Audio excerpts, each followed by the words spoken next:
Hello दोस्तों, मैं हरिशंकर देवांगन।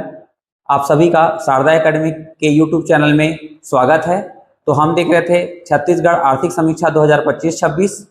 हमने पिछले वीडियो में अध्याय 1 से अध्याय 4 तक देखा था। आज हम आगे बढ़ते हैं इसी परिप्रेक्ष्य में अध्याय 5 की ओर। अध्याय 5 जो है वह है लोक वित्त। लोक वित्त हमें यह बताता है कि सरकार का बजट का आकार क्या था और उस बजट के द्वारा क्या क्या कहाँ पर किस किस के तहत कितने कितने खर्चाएं किए गए थे और कितना कितना हमें प्राप्ति हुई थी।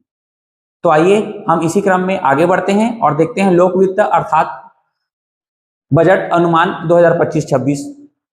तो जो बजट का कुल प्राप्ति हुआ था हमें वो 1,65,100 करोड़ था, जिसमें से खर्चा हो गया 1,65,000 करोड़ अर्थात 100 करोड़ रुपए हमें आधिक्य प्राप्त हुआ।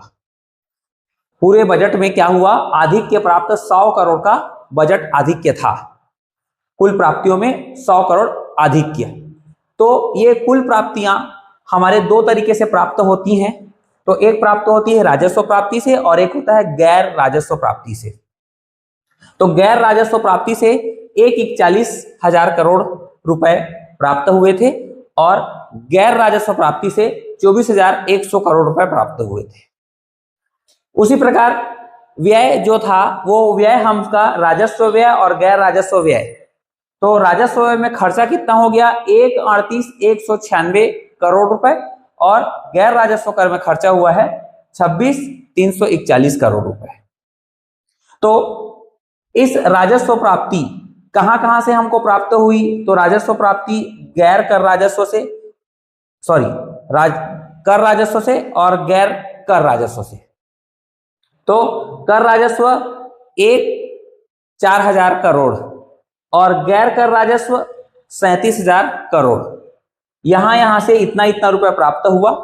तो जो कर राजस्व है उसमें पिछले साल के एवज में इस साल 15.30% की वृद्धि हुई है और गैर कर राजस्व में 19.35% की वृद्धि हुई है।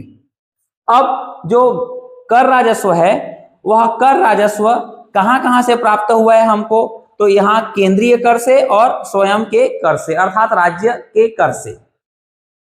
तो केंद्रीय कर से उसका अंश कितना था 50,000 करोड़ रुपया केंद्रीय कर से आया हमारे पास। भागीदारी इसकी थी 48.8%। ये 50,000 ये 1,04,000 का 48.08% है। तो वृद्धि अगर पिछले साल से देखा जाए तो 13.64% की वृद्धि हुई है।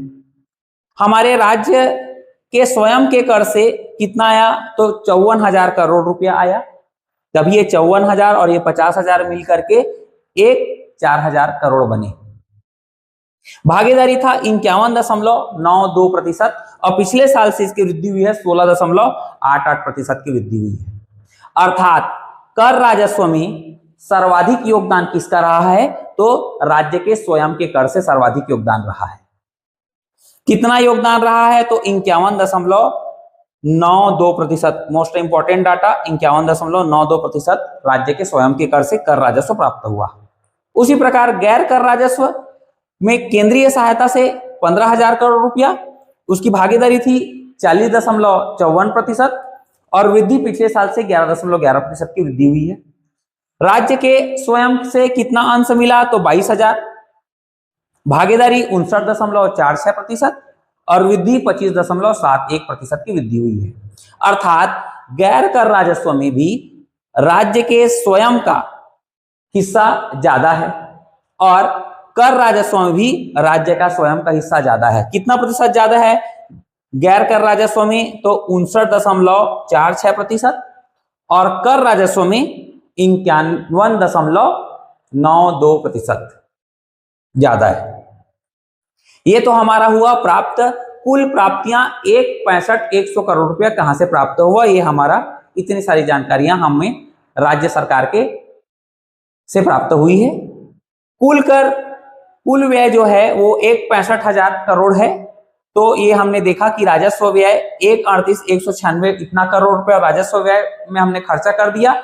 ये एक्चुअली में राजस्व व्यय क्या होते हैं, जो योजनागत व्यय होता है वह हमारा राजस्व व्यय है। तो योजनागत व्यय में क्या क्या आ जाती हैं, तो योजनाएं आ जाती है, साक्षरता आ जाता है, गरीबी उन्मूलन के तहत में सरकार द्वारा चलाए गए योजना कार्यक्रम के तहत में जो भी खर्चा होता है वो सभी राजस्व व्यय के तहत में काउंट किया जाता है।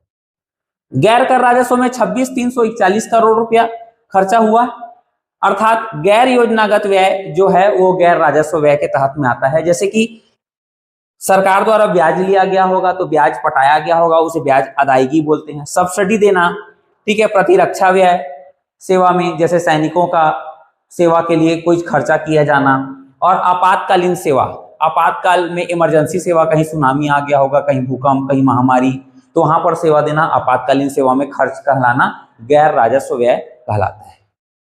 तो इस प्रकार 65,000 करोड़ रुपया कुल व्यय हमको यहां से जानकारी प्राप्त हुई है। आगे बढ़ते हैं। कुल प्राप्तियां 141,100 करोड़ है। ये कौन सा है? 141,100 राजस्व प्राप्ति है, ये कुल राजस्व प्राप्ति है। तो कुल राजस्व व्यय कितना हुआ हमारे पास? 138,196 ये रहा कुल राजस्व प्राप्ति ये, और कुल राजस्व व्यय ये। तो टोटल को यदि हम प्राप्ति इतना हुआ है और इतना व्यय किए तो हमारे पास बच कितना गया? इतना बच गया 2,804 करोड़ रुपया। ये 2,804 रुपए क्या है? तो यह है राजस्व आधिक्य। तो ये आधिक्य इस बार प्राप्त हुआ है हमें। तो इस प्रकार हमने आज लोक वित्त के इंपॉर्टेंट डाटा को देख लिया। यहीं से ही आता है दोस्तों, इतना से ही आता है लोक वित्त से, और यहां लोक वित्त से कम एक प्रश्न आने निश्चित है। तो ये पूरे डाटा आप जरूर याद रखें। अगर आप सभी को वीडियो पसंद आया होगा तो वीडियो को लाइक कीजिए, शेयर कीजिए और चैनल को सब्सक्राइब कीजिए। धन्यवाद।